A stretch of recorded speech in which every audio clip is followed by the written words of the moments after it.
we are recording. This is Performance Media episode 17, where we're going to talk about everything getting customers to take action at scale. We have a bunch of articles that we published this week on LinkedIn, a couple other mediums, and we're going to go through them, some of the major points, some of the big major muscle movements in direct-to-consumer marketing this week. So, Austin, do you want to start with your every business is a unicorn opportunity? Let's do it. Nice. So what was this post about? Yeah, so I've been doing a lot of thinking about it lately. I'm like, why do these unicorns pop up and where do they come from? Mm-hmm. Where do they go? No, I'm joking. Cotton Eye Joe. And I think one of the most important lessons to get from these people and from these companies that grow so quickly is the fact that almost all of them arbitrage some sort of time, energy, and attention in a marketplace when it's very difficult to do something. So like Kettle on Fire, it's not difficult, but it takes a lot of time to go buy, beef knuckles or chicken feet and then simmer it for 8 to 24 hours and make your own bone broth. Yeah. Mm-hmm. So they created a way to do it at scale and then get it to people where all you had to do is heat it up in 5 minutes in your pan. Uber very similarly did it. So instead of calling a cab and kind of having the uncertainty of a cab, you could look at your phone anywhere, get someone to pick you up, and then track the whole thing while you're driving and be like, yeah, I know we're going the right way and that we're not going the wrong way and that the fare is X amount and it's not a variable rate where you're like, I don't know how much to pay and I need to use cash and all these things that came with the uncertainty of cabs. Same with Onnit. I also put Onnit as an example because Onnit very clearly made it very easy to buy uncommon exercise equipment that most didn't have before. Steel maces. What was the other one? Yep. Clubs. I mean, even kettlebells, they really help bring and popularize more kettlebells in the industry, as well as Alpha Brain, which was the nootropic that they started with during a period where people weren't messing heavily with nootropics yet. So it's kind of like a new, hey, try this thing and you're going to be able to think better. That isn't Adderall or one of those substances from the pharmacy. It's not amphetamines. Yeah, exactly. So seeing that, it really comes down to like, if you're developing a new product or a new line within your business, ask your customers what they're currently spending their energy and attention and effort on that your business could help them with. Because if you can do that, then there's a guaranteed marketplace for you. Yeah. Ask them what other things that they spend a lot of money on. Yeah, I know we talked about this too with your morning routine in terms of you being a super consumer of health and wellness products and having a lot of adjacent products for any one of those brands that you'd be spending money on. Something that they can easily uncover about your daily habits just through regular user interview or some type of survey even. Easy to find these things out. So maybe like more difficult to think about for a company like Uber, but I think what's interesting about what you said about like Kettle and Fire, Uber, Onnit, are that all these innovations that happen for a lot of these products, like the routing system for Uber or the way to make bone broth more quickly, or even in Onnit using something like phosphatidylserine, which wasn't used in a lot of supplements. That's great for brain health. All these things that weren't obvious before these companies came out that now, a routing system for Uber is probably much easier to create nowadays than it was 10 years ago. Using phosphatidylserine for a supplement like Alpha Brain is way more obvious now. Kettle and Fire has a lot of competitors now. So it's like any of these arbitrage opportunities, that's usually where big businesses are built. And so the way I look at what you're talking about is like if people are finding out what their customers are spending time and money on, that's going to uncover a lot of those arbitrage opportunities. Maybe not Uber size, but certainly if you're trying to figure out what your next SKU is going to be for like a D2C company, for a CPG brand, that's definitely going to probably help direct you in the right way. Definitely. I mean, another area that I'm seeing basically do this is health arbitrage. It's literally like Primal Kitchen. Actually, I haven't heard of this. Yeah, Primal Kitchen is such a good example of this. It's like, I want to eat ranch. Do you want ranch healthy? Okay, cool. Now there's literally $300 million, $400 million acquisition on a company that took dressings that existed before and simply switched out 6 or 7 ingredients essentially to make that product healthy. Chocolate bars, healthy. What I think's crazy too is like the ingredients. Like you talk about with ranch, there's certain ingredients you can put in there that then have all these marketable qualities. Yep. Yep, exactly. What? And I mean, but that's with everything. Right here, we got another one. Olipop. You want to drink soda? Oh. Healthy. Oh yeah. It's like Yeah. all these things nowadays is if you can literally find something in the marketplace that is unhealthy and make it healthy, you win. You can scale a business to 100 million so long as it's something that people currently can't get and want. And it tastes good and or better than the pre-existing unhealthy version. Yeah. You know, it's not that like, oh, you got to eat vegetables. And you're like, I hate the taste of vegetables, so I just scarf them down. It's got to be like, hey, this chocolate bar has superfoods in it, and it's incredible for you, and it tastes amazing. Mm-hmm. Wait, what was the company that was 300 or 400 million acquisition? I'm pretty sure Primal, when they sold, was between 2 and 400 million. Yeah. Can you give an example too? Because I think chocolate's such a great one because people think like flour, sugar, butter. There's nothing marketable in there. Like, what are some substitutes that are easily marketable in like chocolate products, for example? Oh, dude, like Human does it so good. HU, that company. Mm-hmm. Yeah. I mean, they've taken over most marketing, and they have people like Tim Ferriss talking about them like on every other episode, simply because they actually use the product, not because they're getting paid to market the product. Yeah. But all of their stuff is no gums, no fillers, no seed oils, no vegetable oils, and all raw, healthy, organic ingredients.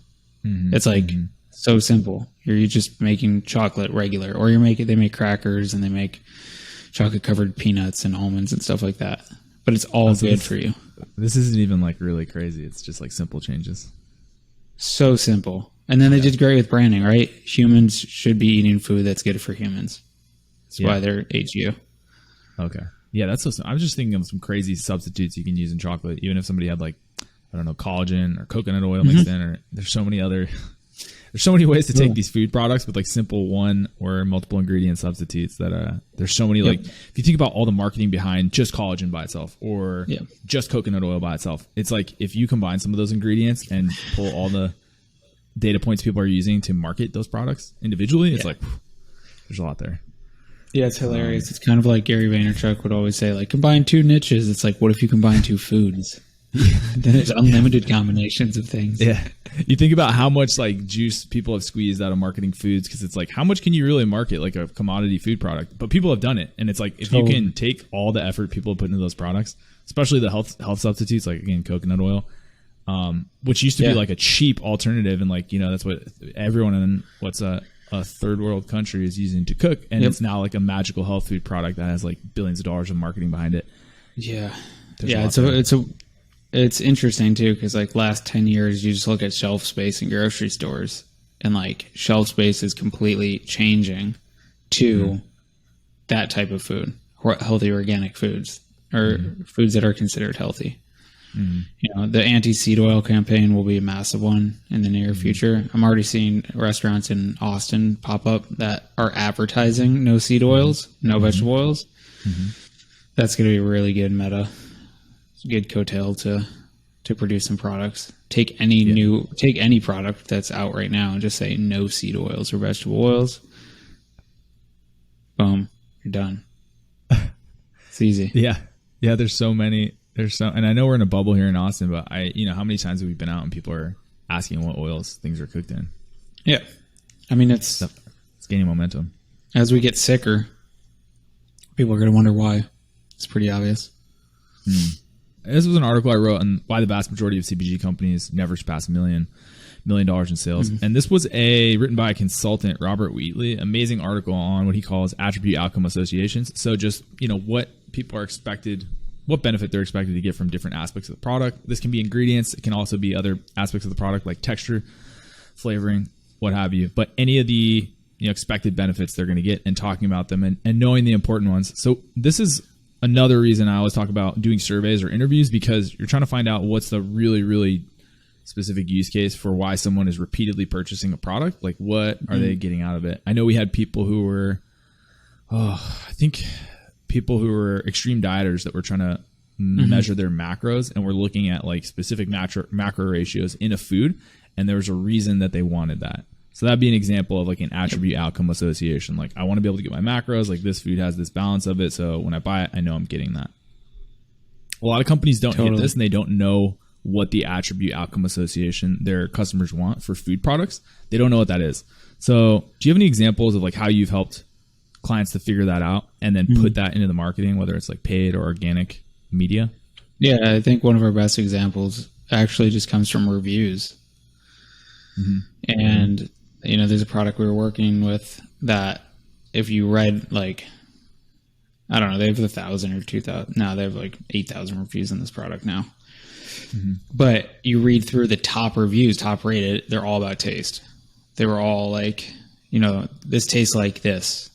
And so we literally just switched up the marketing to be like, this that tastes like this. And it was ridiculous. And then, of course, like later we've surveyed and people are talking more about how it satiates them. And so they don't have to binge or snack later, or how it helps them with weight loss and things like that. But like the campaign that ran to, you know, 5 figures a day and spend is just about how the product tastes. I love that. So it's very simple. Very simple. That's such a good one, because I know in this case, the one you're talking about, we weren't necessarily expecting that to be the home run, like winner in terms of these attribute outcome associations. Like there's all these other, especially with health foods, there's so many things people want to try to focus on, like these high impact dietary outcomes, you know, like weight loss or weight management. And a lot of people when we're releasing products are just assuming that what they think the product is built for is what people are going to see as a primary use case. So I love this example about the flavor, because that's another one that the example this guy, Robert Wheatley, talks about was Beyond Meat. And then I think the other one's Impossible Burger, where like in taste tests, they were just saying like, hey, like, what do you think of this compared to meat? Or like, you know, what do you think? Blah, blah, blah. And they did some like the double blind ones, and people literally didn't notice. And that's when they realized that, oh, we can't market this against other veggie burgers. Like we should try marketing it directly against meat. Like it tastes better than meat, or like the same. And this was like a huge shift for them, because like instead of having like, oh, this burger tastes better than a veggie burger as like their attribute outcome association, they're like, this is another type of like meat. It's literally a meat substitute. Please refer back to the first article we reviewed after. Seed oils are not good for you. And Beyond Meat has seed oils in it. That's for the listeners. So we're not recommending that, is what we're trying to say. Disclaimer. It's good for marketing. Potential House in no way recommends these products that we're talking about. So if you can make Beyond Meat without seed oils, you might be onto something. Yeah, that's interesting. Somebody's definitely got to come out with that. That's a great point. Okay, so you have this one, the 3 types of influencer brand partnerships. I love this because I keep seeing people asking for like, how do you partner with influencers? So totally. Yeah, I think this is normally the first question that we get from prospective clients or clients after we bring up the fact that it's pretty much crucial for them to use an influencer within their business. And there's 3 varying levels of these partnerships that you can use for promotion with influencers. The first, which is what is pretty much like a pilot program test with this specific influencer, is going to be simply paying for a post, and that's it.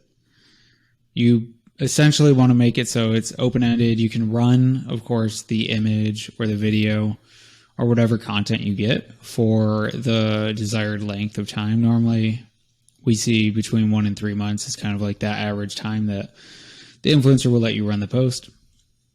And you just want to negotiate, if you can, to either have strictly affiliate commissions or strictly pay per post. Now, for this specific tier, because it's like a test program, what we are testing for is, does the face convert to our audience, and does it convert to cold traffic with our brand? So we're basically saying, do we want to take the next steps with this influencer? Some influencers won't go past that. Their business isn't designed for that. So they just kind of churn and burn posts, which is fine. Granted, if they're doing affiliate commissions and it starts crushing, they're pretty much always going to want to negotiate with you so that you can promote more. But a lot of people are very stringent in kind of how they promote. So step 1. Step 2, or level 2. For step 2, real quick, what do you mean by promote cold traffic for our brand? Yeah, so you're doing both. You're testing both the influencer to like your email list, or your Facebook followers, your Instagram followers, or TikTok followers, whatever that looks like. Something internal, because you want to know that they convert to your current audience. Okay. And then you're testing that same image or video to your current high performing cold traffic audiences to show a lift. You should be able to see better performance from the influencer post than you are from your average Facebook, Instagram, TikTok piece of creative that you're currently running. The influencer should be a leg up. Because you're paying for content instead of creating it yourself, this should automatically pay for itself and over whatever that fee was very quickly. So typically we see between 2 to sometimes 10 times the results that a typical brand account would see just by starting to run some of these influencer images and videos. Okay. 100%. Yeah. And this is coming from their page again. This is not like they gave us a photo and we're running it under X page that we own. This is coming from their page as a branded post. Okay. Yeah. 100%. Then step 2, we're getting a little bit more in depth. They're going to give us multiple assets. They're going to give us multiple pieces of copy. And essentially what we're doing is we're starting to test. Okay. The first piece did well. Can we start to use these people throughout our funnel, and can we see what we can optimize with them? Most people will stop here, never get to step 3. And this is where you're negotiating some form of probably higher affiliate commission and or pay for post / duration of time that you're going to be running something from their page. Yeah, some creators have in your post to have potentially like a lump sum or a retainer, as well as affiliate commission, or per post, like, so it's flexible. Yeah, exactly.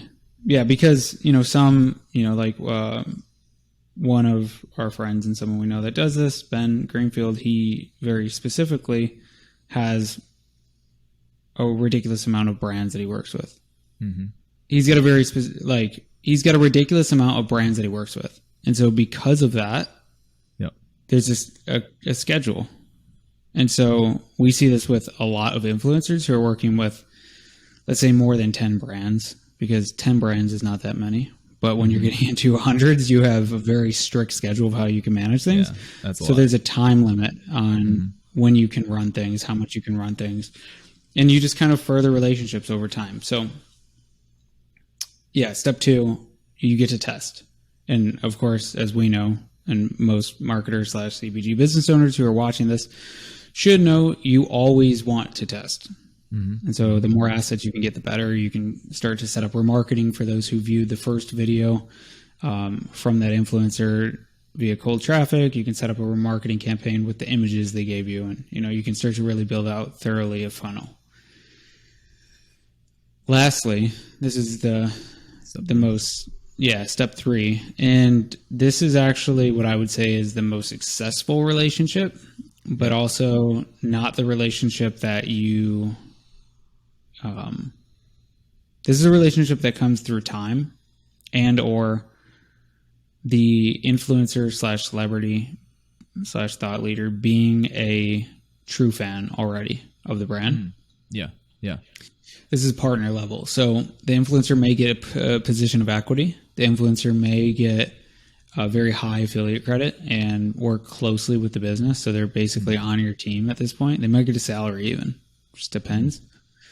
And this is where they're essentially becoming the face of your product. And so most of the successful brands that we work with have one of these on board. They have someone who is either a partner of the brand, like maybe they founded the company with it. They have someone who they partnered with after they became a true fan, or they knew the perfect person. And when they were developing the product, they knew if they got this person on board, that it would change the business. And so they went after that person to bring them on as a partner. Humans respond better to faces than they do brands. And so having someone like this on board who already is getting attention, and now you can divert or direct that attention to your brand, is insanely helpful. Yeah. Insane.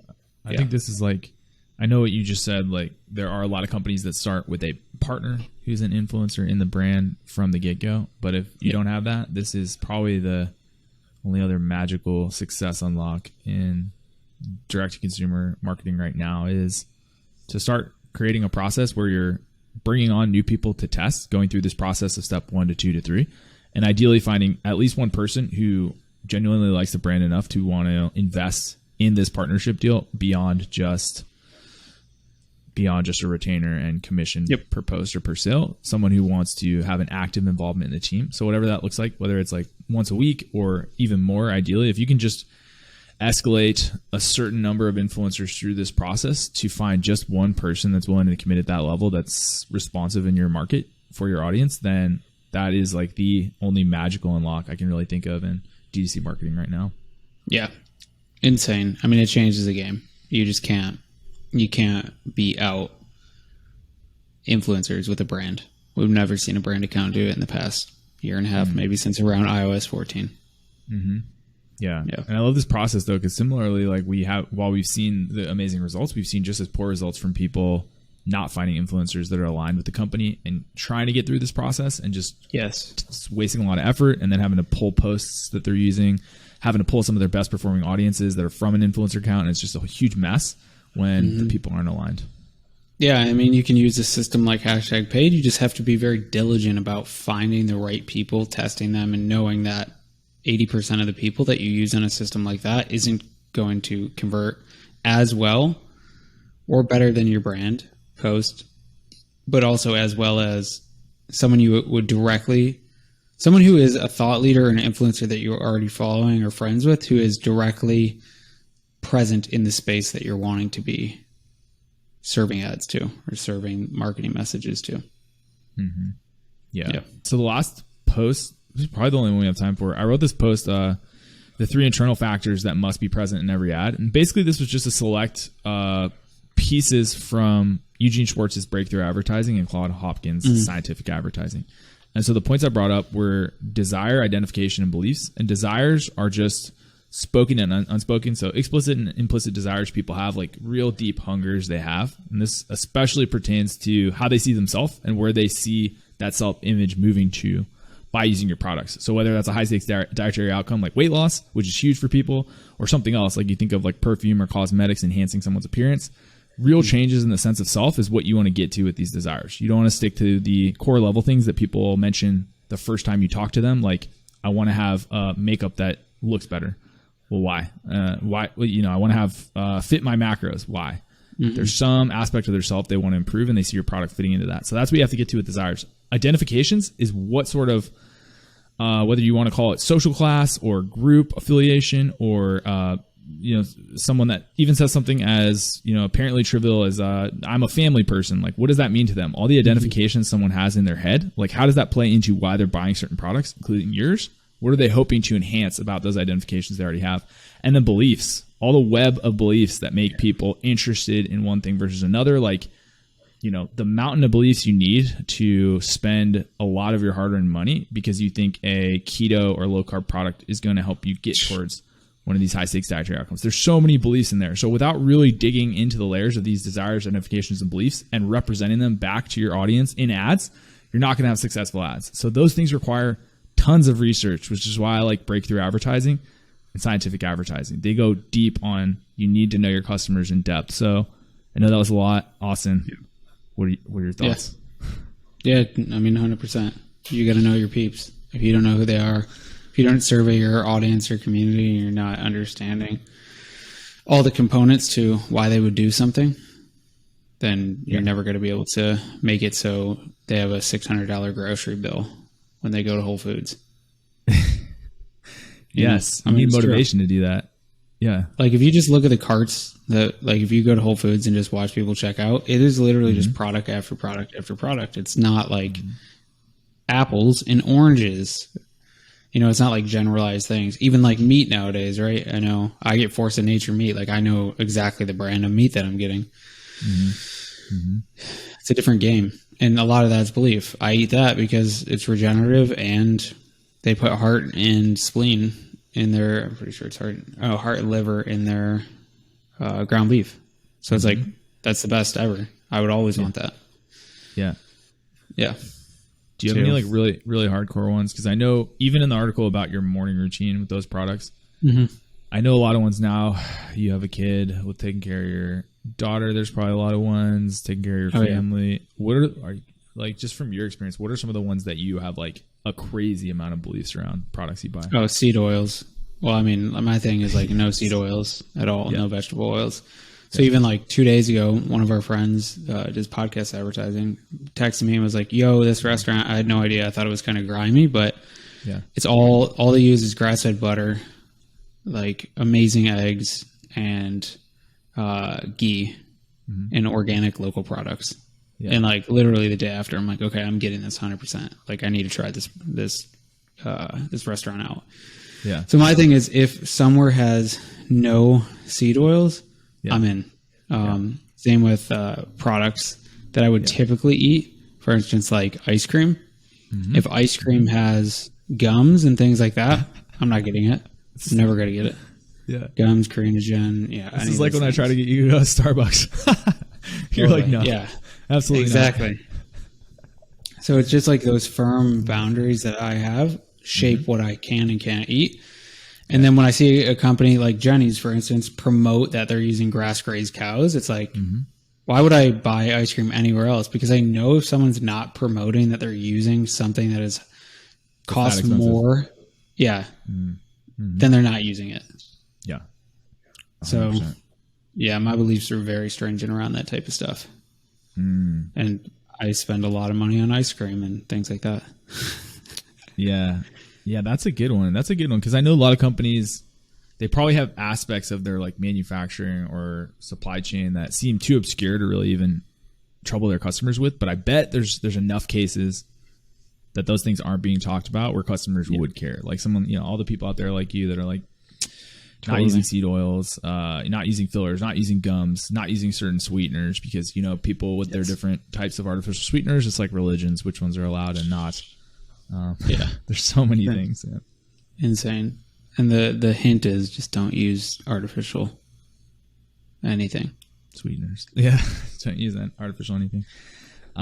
Yeah. Oh my God. This is, I love going over your grocery list because it's just, there's so much there. Mine's pretty ridiculous. Yeah. It's so true though. Yeah. Like the average person at Whole Foods now, man, there's tons of people, $300, $400, $500 carts. Sun Life is great for belief systems. People want to eat healthy, clean, organic smoothies and acai bowls, so they will pay $20, sometimes $100 for a bill at a smoothie shop. Yeah. Oh yeah. Like the $1 billion bowl. I got one of those things. That was awesome. Totally. Yeah. Literally. Yeah. It has everything you could ever imagine in it. Yeah. I was like, how much is this? There's beef on it. Price is not. Yeah, exactly. Yeah, that's so excited. Love it. All right, I think that was all the main articles. I have a couple other ones that are like storytelling. Anything else that you wanted to go over? Any other big happenings in the world of D2C marketing? No, I don't feel like it right now. I feel like we kind of covered most of this, and we'll do a few like specific topic focused podcasts in the near future, breaking down some of these in a lot more in depth, so that we can really go deep. Yeah. What about Spiritual Narcissist? You had one of the container one photos up in one of these articles. Any updates? Yeah. Just working on partnerships. Kind of what I was talking about. How can we get some of these true believers who have massive influence to become part of the brand without, or on their own, not necessarily on their own, but without being like, hey, have you seen this brand? Do you want to be part of it? It's like, hey, you already bought some of our stuff. You're becoming, we're seeing you wear it all the time. Would you like to come on board and essentially have this be your brand?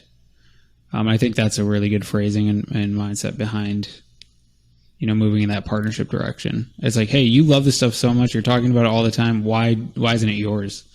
Why aren't you part of this? Yeah. Yeah, and then tons of fun production stuff, just getting things ready. Yeah. Well, I like the grassroots movement because like it seems like it'd be easier to do something grassroots like that with like something that's so material that people can hold on to. Yeah. But I feel like there's got to be a way to do some sort of communities around product development and CPG as well. I feel like that has to be a thing. Yeah, there's gotta. Yeah. Nice. I always think Discord and those types of things. Maybe it won't be Discord. Maybe it will be mimicked to some other platform. But I think that type of stuff will come for all companies, where it's like you have to have a community. You have to be surveying. You have to be hearing your customers and developing kind of what they want instead of what you think you should go next. Mm-hmm. Yeah. Yeah. You guys got a container to drop that yet? End of December or early January, one of the two. Nice. Yeah. Yeah. Amazing. It'll be fun. Heck yeah. Well, that's all the articles I had earmarked for today. Perfect. Amazing. Till next time. Great talking, man. Yeah.